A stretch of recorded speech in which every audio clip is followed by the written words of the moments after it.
क्या कर रहे हैं? Okay.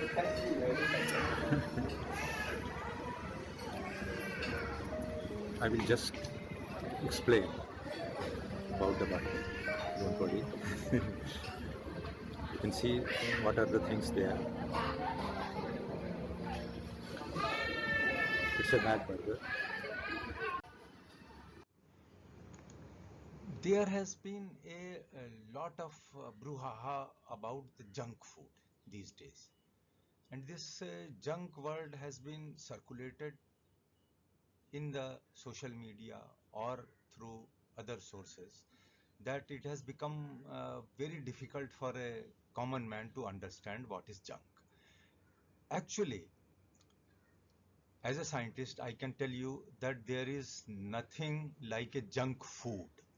There is nothing like a junk food. And junk means something which is useless, and how a food can be useless. So today I'm going to explain you that to take you out of this myth and this dilemma that there is a something which is a junk food. There can't be anything like junk. Junk means something which becomes useless. So how the food becomes junk, and what are the to which you call junk? It is not actually junk. Just go through this PowerPoint presentation, and the most culprit is the burger, pizza, pasta, cold drinks, and even sometimes people call the chocolate also as junk food. So let us concentrate on the burger today only, that I am going to prove you that burger is not a junk food. And then we will go step by step to understand that why it becomes junk, when it becomes junk, and so on. So let's go through. Here is a typical burger you can see on this screen, and why you should eat burgers, and just take it out from your minds the myth about the burgers or any other similar fruit. Well, so to decide this, I went to a McDonald outlet where you can see that these particularly it's very much fancied by the school kids. Here a lot of school kids are there at the lunchtime. Then there is a poster publicizing the burger, and burger is the most eaten food, a sort of food packet in the world. So now let us see what is in the burger. Here is a bun, then there is a cheese, then there are some greens that can be cabbage or spinach or salad. Then there are a non-vegetarian food. Mostly the most popular are the chicken burgers. So this is the chicken. Then there is a piece of tomato and then the onions, and then it is cooked with some oil. Now let us see what are these. Carbohydrates. Buns are carbohydrate. In the cheese, you find proteins and fats. In the tomatoes or in any other salad which is put in the greens, it is the vitamins, minerals, and antioxidants, fibers, of course. And so here you can see that how useful food items are in a burger. You are getting a complete food in a burger. Okay, then you will be presuming that why the people called it junk. I'll come to this later. Now, in a typical burger, hamburger can be of different sizes with different calories. And here what you are getting, you see, you are getting the calories from the bun. Then you are 266 calories, the fiber from the vegetables, 1.1 grams, the proteins from the chicken part or the fat part, then the carbohydrates in from the bun and the fat, the cooking oil, and the something in the non-vegetarian part. So you are getting everything which your body needs from a burger. Fine. Then how it can be junk? Why people call it a junk food? Now you should know that what is the calorie requirement of your body. Normally, it is said that the woman with the normal work, with the normal working, they need about 1600, 1400 to 1800 calories per day. The men need 2000 calories. So now you need to know about your body, how much working you are, how much you are moving your body. Are you running? Are you exercising? Sometimes you may need up to 3000 calories. Sometimes when you are not doing, you may need only 1400 to 1500 calories. So you have to know that how much calorie your body needs, and then from where you are going to get it. It can be burger, it can be a roti, it can be other sources of protein, and then there is no issues. Now when the food becomes uh, the the junk, it becomes junk when you eat it more than what your body needs. Suppose a burger has got 266 calories and your body needs 1400 calories. So if it is cooked properly, if you are buying it, or you are getting it from a proper source, then you can eat up to, you multiply by 4, you can by around 1000 calories, you can eat even 4 burgers, but then you don't eat anything else. So you need to know what you are eating, whether you are getting your calories from milk, from other sugar things. So that you have to see, and that's all. A food cannot be, because anything you eat, it will provide you something. It will provide you energy, or it will provide you so many other things, the proteins, carbohydrates, fats. How it can be junk? So a nomenclature given to any food as a junk is totally wrong according to me. It is the extent up to what you eat something. Your body needs so many things. Now let us concentrate on this. The lettuce put in the burger, it has got so many vitamins. You can see manganese, iron, potassium, calcium, magnesium, copper, phosphorus, zinc. And here you have got all these vitamins of B group, vitamin K, vitamin E, everything is present in this lettuce. So how it can be junk?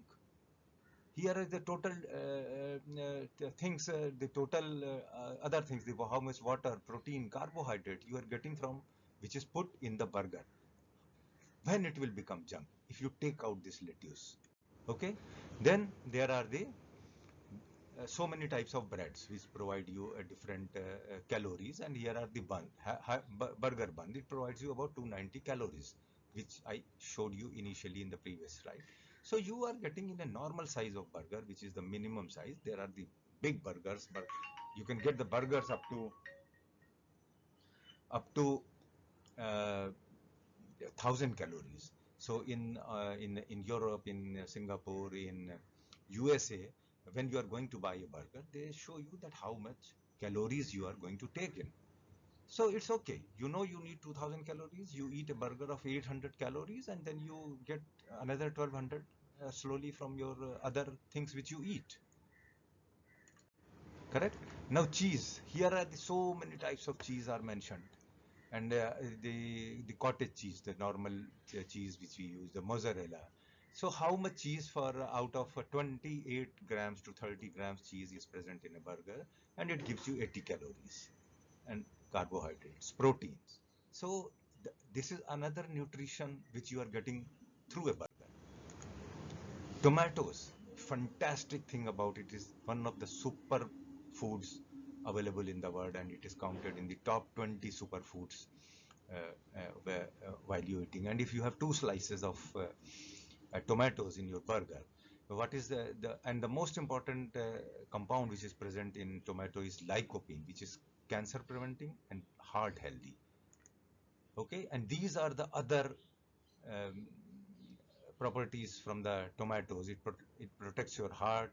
It protects you against cancer, improves your skin health, improves your vision. Fine. It helps in diabetes management. So if you are getting all these things in the burger, here you can see, sometimes it is being said as that it produces kidney stones.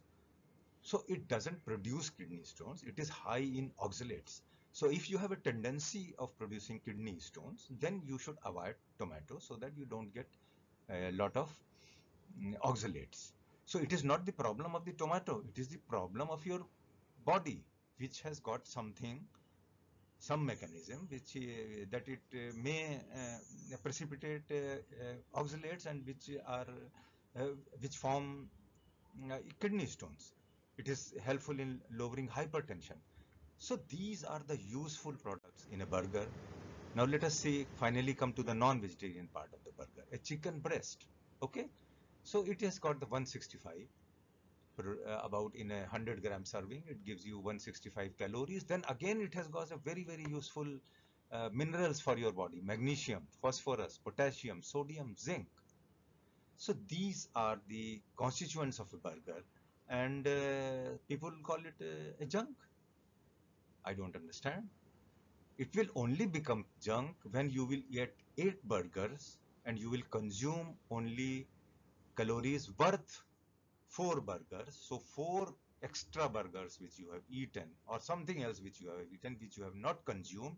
So it will be a waste, or it will cause other problems, and the deposition of fat, the rising of sugar, and things. So as long as you eat food to what your body needs, nothing is junk. Whether it is a chocolate, whether it is even, I say, even a cold drink where you have there is a lot of sugar. But if you are not having any healthy problems, the cold drink is not even a junk food. I don't advocate drinking cold drinks, but if you are having a small drink and you have no health issues, so it provides you water. A lot of water is there. And so let us come to the chicken breast. 120 calories it has got some, and it has no carbs, especially for the diabetics. If you are taking a small slice of bun, so there are a lot of varieties of burgers. You can just uh, get it designed as per your body needs, but don't say that burger is a junk. And this is and then the most important part which comes as a nuisance is the medium used for cooking in the burgers. So that is the fat component. Sometimes the quality of fat is not good. Sometimes it may bear a long of very high amount of saturated fat. Sometimes it may be reused. So this you all have to check. You can have adulteration anywhere in any food. It's not only burger. Even in your food which you cook in home and you get the your grocery, it can be adulterated. So that you have to decide that how pure your ingredients are. So now concluding on the burger part, here on this on the previous slide, when I'm talking about the consciousness about the food you eat, that this is the let me quickly wrap up in another 5 minutes about the proteins part of the. If you are a vegetarian and you don't have to eat the chicken and other non-vegetarian products, so this is you can see a lot of pulses. They are very high in proteins, and there are variety of pulses. You see here, I would like to tell you that our our body needs lot of things, lot of minerals, lot of vitamins, lot of things which are then slowly biosynthesized in your body with what you eat. From the proteins, they are converted to amino acids, and then they are converted to DNAs, and then there are so many other proteins, variety of proteins. So you need a lot of variety of foods. So the best thing is with you, while knowing your caloric needs, you must calculate your protein intake, carbohydrate intake, fat, and the greens, vegetables, fruits, from where you get a lot of vitamins and minerals. So as many varieties of food you eat, suppose pulses, if you eat only one type of pulse, you may not get all type of proteins from that. So you need to eat as many type of pulses as you need want. Then another part here, I'm just want to let you know, the spices. Spices are very little used in so many parts of the globe. I mean, in the Europe and in the USA, the people are not so much used to, but now they have understood the value of the spices. But in our Indian subcontinent, the spices are very popular, and now it is the use of spices is being spread slowly throughout the world. The best thing is the first which you realize is the aroma which we get from the spices. As soon as you cook the food, you will get a lot of very beautiful, which is very much used to aroma, and this aroma is very much useful for your health, and as has been established in the aromatherapy, that all the aroma which goes through your nostrils to your brain to your bloodstream, they provide you many health benefits like antibacterial. Most of the spices are antibacterial. If you are using antibacterial, um, uh, so many spices like cardamom, and here you can see fenugreek, cinnamon, turmeric, tejpatta, fennel, coriander, clove. These are the very routine type of spices used in our kitchen. If you are using them, so you are producing a very good defense to yourself against the bacteria which are surrounding you. Then, of course, they have got vitamins also, then antioxidants like the turmeric. The curcumin is a very good antioxidant and it helps you in many other your illnesses. Then they have, of course, a small part of fiber also. So this I very much advocate about the use of a balanced use of spices in your food as much as you can tolerate. Then at the bottom of your fridge, you will find a lot of these things, the green vegetables and the citrus fruits, which are the very important source of vitamin C. Then you can see the ginger here. So these are all the pomegranate, lemon, and so these are also a very must be a essential part of your diet once or twice in a day.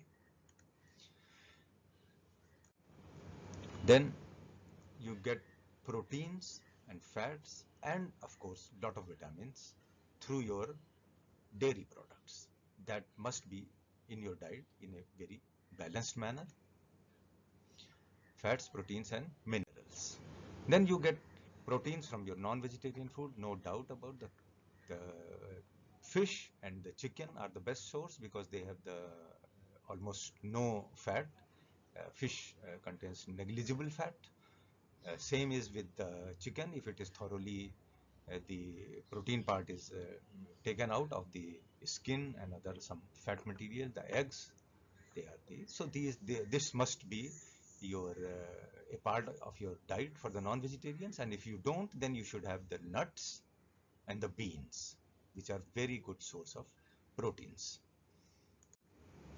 So here are some very common type of foods which I have mentioned, and it is not possible to have all of them in a day, but you choose three, four, five, whichever you feel, like almonds, the uh, apple, bananas, the beetroots, cabbage, walnuts, and the spices. So you can have two or three of these, lot of some part curcumin, cabbage, spinach, tomatoes, and these pulses, any type of pulses, curd,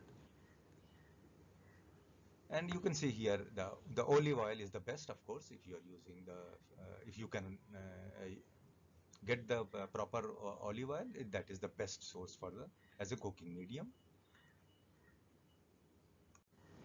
Then greens, most important. You must have greens in any form. In cooked form, and there are some vegetables, some fruits which you can have in a raw form also, so you can take those. So this is the purpose of this presentation, that how you should eat your food. Please bear in your mind, no food is junk as long as it is taken in normal amounts, and the calorie content of your food is the same as you need, whether it is, there have been so much researches, I'm not talking on it for the first time. There are so many researchers there in the USA, because the USA, the burger is most common, people live on burger. So there are many researchers reported in the science journals that there are people who are doing research on eating burger on themselves. I've gone through some of them. So there was an individual, I'll just quote one or two examples, that he ate only burger equal to his calorie need throughout 1 year and nothing else. Nothing else. Just for the research purpose under supervision. And he used to get himself tested for all his parameters about the kidney, about the cholesterol, about the sugar, about so many things. And in 1 year, he had his routine life, his routine expenditure of calories by running or doing the job and something very normal way. And at the end of there was nothing wrong in his body by eating only burgers. It has been reported scientifically. So you have to do it, balance it, that's all. Now there are things when you are not able to eat something because of your health issues. If you are diabetic, of course, you will have to restrict on sugar and carbohydrates. If you have got kidney issues, if you don't have your balanced nitrogen profile, so you will have to restrict on proteins. If you are having high cholesterol levels, triglycerides, so you will have to restrict on the fat intake. So it is the problem of your body, of your health issues. It is not the problem of the food. Food is not junk. Somehow you developed a disease, diabetes, hypertension, or a kidney problem. Similarly, where the restriction of food becomes necessary. So it's not the problem of the food. It's the problem of the disease which you have developed by any means. So by these words, I would like to finish this presentation, that about the food, about the intake. No food is junk. You have to know your needs, your body well, your parameters, and then accordingly you have to adjust your all the food. If you not have, if you have a disease, something like that, you are on total restriction of protein. So there is that's a long life problem. If you are not taking any proteins because of your health issues, your body will slowly get deficient in proteins, and slowly all the things which are being governed by the protein, they will deplete. Similar thing happens about the fat intake, about the sugar intake, or the carbohydrate intake. Everything we know about the sugars and the carbohydrate that they convert into the sugar very fast, depending upon their nature, the glucose or the fructose or the sucrose, and so many other type of sugars. But everything provides you energy. Everything finally gets converted. If your body needs energy and you are not taking any type of carbohydrate or sugar, then of course the proteins will be somehow, they will be converted to the sugars to give you some energy, and all the greens will also. So the balance is very, very important. Thank you very much.